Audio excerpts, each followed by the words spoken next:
بسم اللہ الرحمن الرحیم۔ السلام علیکم۔ کیا 5,500 سال پہلے فنا ہونے والی ایک قوم کو ایٹمی تابکاری کے ذریعے عذاب دیا گیا تھا؟ تقریباً 5,500 سال پہلے کی بات ہے۔ ایک بہت ہی زبردست قوم ہوا کرتی تھی۔ وہ لوگ سائنسی ترقی اور ٹیکنالوجی کے لحاظ سے ترقیوں کی معراج پر تھے۔ وہ لوگ پہاڑوں کو اس طرح خوبصورت طریقے سے تراش کر مضبوط ترین محلات اور تعمیرات کیا کرتے تھے کہ آج کی سائنس ان کی عقل و دانش پر اش کر اٹھے۔ وہ لوگ اس قدر ذہین اور ماہرین تعمیرات تھے کہ اللہ تعالیٰ کے مقابلے نعوذ باللہ میں جنت بنا دیا کرتے تھے۔ وہ انتہائی طاقتور قداور جینیس تھے۔ اپنی انہی خصوصیات کی وجہ سے اس دور کے سپر پاور کہلاتے تھے۔ اپنی ترقی، تعمیرات اور خصوصیات کی وجہ سے سرکش ہوتے چلے گئے۔ وہ خدائے وحدہ لا شریک کے وجود سے منکر ہو گئے تھے۔ انبیاء ان کو ہدایت کی بات سمجھاتے تو وہ ان کا مذاق اڑاتے، اذیتیں پہنچاتے، اپنی بستیوں سے تشدد کر کے نکال دیا کرتے۔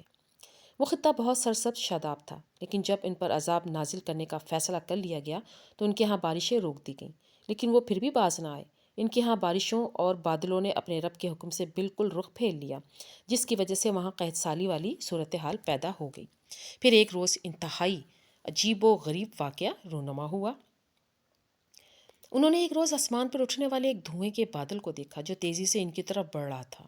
اس بادل کو دیکھ کر وہ بہت خوش ہوئے اور سمجھے کہ ان کی قحط سالی ختم ہو گئی ہے۔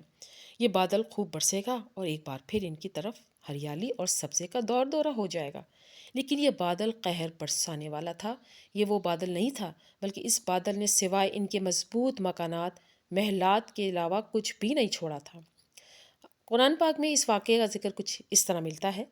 پھر جب انہوں نے اسے دیکھا کہ وہ ایک ابر ہے جو ان کے میدانوں کی طرف بڑھتا چلا آ رہا ہے، کہنے لگے، یہ تو ابر ہے جو ہم پر برسے گا۔ نہیں، بلکہ یہ وہی ہے جسے تم جلدی چاہتے تھے، یعنی آندھی، جس میں دردناک عذاب ہے۔ وہ اپنے رب کے حکم سے ہر ایک چیز کو برباد کر دے گی۔ بس وہ صبح کو ایسے ہو گئے کہ سوائے ان کے گھروں کے کچھ نظر نہ آتا تھا۔ ہم اسی طرح مجرم لوگوں کو سزا دیا کرتے ہیں۔ سورہ احقاف۔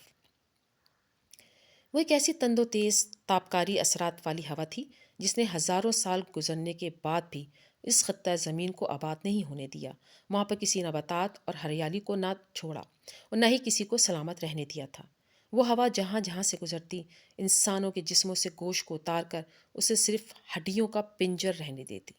ایٹمی حملے کی طرح انسانوں کے جسموں کو گوشت پگھلا کر بھاپ میں تبدیل ہو گیا۔ وہ ہوا ایسی بانجھ کر دینے والی تھی جیسے تابکاری کسی جگہ کی زمین کے اندر تک اثر کر کے اس کو بانجھ کر دیتی ہے، کسی چیز کو پیدا نہیں ہونے دیتی۔ اللہ تعالیٰ قرآن پاک میں ارشاد فرماتے ہیں، اور تمہارے لیے نشانی ہے عاد میں، جبکہ ہم نے ان پر ایک ایسی بے خبر ہوا بھیجی، بانجھ ہوا بھیج دی، اور جس چیز پر سے گزرتی اسے بوسیدہ ہڈیوں کی طرح کیے بغیر نہ چھوڑتی۔ اس تابکاری نما ہوا نے ان کے جسموں کو گوشت کے بغیر بوسیدہ ہڈیوں جیسا بنا دیا۔ سب کچھ مٹ گیا، نہ نخلستان رہے، نہ خوشنما باغات، نہ سبزہ، ہر طرف اڑتی ریت اور انسانی ڈھانچے رہ گئے۔ یہ پورا خطہ خالی ہو گیا۔ آج بھی یہاں دور دور تک صرف ریت اڑتی نظر آتی ہے۔ آج کے زمانے میں اس خطے کو ربع خالی کے نام سے پکارا جاتا ہے۔ 4,000 سال گزر گئے۔ ایک روز اسی علاقے سے دنیا کے بہترین انسانوں کا ایک لشکر گزرا، جن کی قیادت کائنات کے سب سے بہترین رہنما کر رہے تھے۔ لشکر ایک طویل مسافت طے کر کے آ رہا تھا۔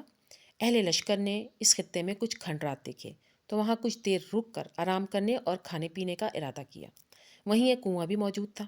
اہل لشکر نے کنویں سے پانی لیا، وہاں کچھ خشک لکڑیاں اکٹھی کی اور ان کو جلا کر روٹی اور سالن تیار کرنے لگے۔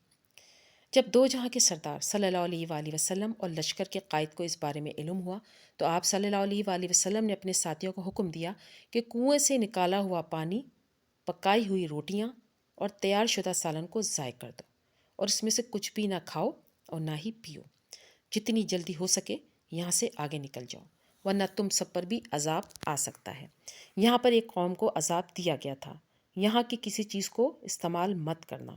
یہ کھانا جو ایک بڑے لشکر کے لیے تیار کیا گیا تھا بہت بڑی مقدار میں تھا، لیکن آپ صلی اللہ علیہ وآلہ وسلم کے حکم پر سارے کا سارا ضائع کر دیا گیا۔ یہ آپ صلی اللہ علیہ وآلہ وسلم کا علم جو اللہ تعالیٰ نے عطا کیا تھا کہ آپ صلی اللہ علیہ وآلہ وسلم نے اس جگہ پر نہ نظر آنے والی وبا یا بلا کا پتہ لگا لیا تھا جو انسانوں کے لیے مہلک تھی۔ قرآن پاک میں اس ہوا کے لیے لفظ ری العقیم استعمال کیا گیا۔ ری کا مطلب ہوا اور عقیم بانجھ عورت، مرد یا زمین کو کہا جاتا ہے۔ علماء کرام اس لفظ بانجھ ہوا کے معنی عرصہ دراز تک تلاش کرتے رہے، لیکن ایسی بانجھ ہوا کے بارے میں نہ جان سکے جو اتنی ہلاکت خیز تھی کہ جسم سے گوشت پگھلا کر ہڈیوں کو بسیدہ کر دے اور اس جگہ پر موجود ہر چیز کو ایسا بانجھ کر دے کہ وہاں ہزاروں سال بعد بھی کوئی چیز نہ پیدا ہو سکے۔ موجودہ دور میں جب ایٹمی تجربات اور ان کی ناپکاری کے بارے میں جاننے کے بعد خیال اس طرف جاتا ہے اور قرآن پاک کی ان آیات کے مفہوم واضح ہونے لگتے ہیں۔ ایک ایسا بادل جو نہایت برق رفتاری سے بڑھتا ہے اور پھر آنن فانن تباہی مچا دیتا ہے، کسی کو سنبھلنے کا موقع نہیں دیتا، پھر اس کے بعد ایک ایسی بانجھ ہوا جو سب کچھ ختم کر کے ہزاروں سال تک وہاں کچھ پیدا نہیں ہونے دیتی۔ اللہ تعالی ہم سب کو ہدایت فرمائے اور آپ نبی کریم صلی اللہ علیہ وسلم کے صدقے کسی بھی ایسی پکڑ سے ہم سب کو محفوظ رکھے۔ آمین ثم آمین یا رب العالمین۔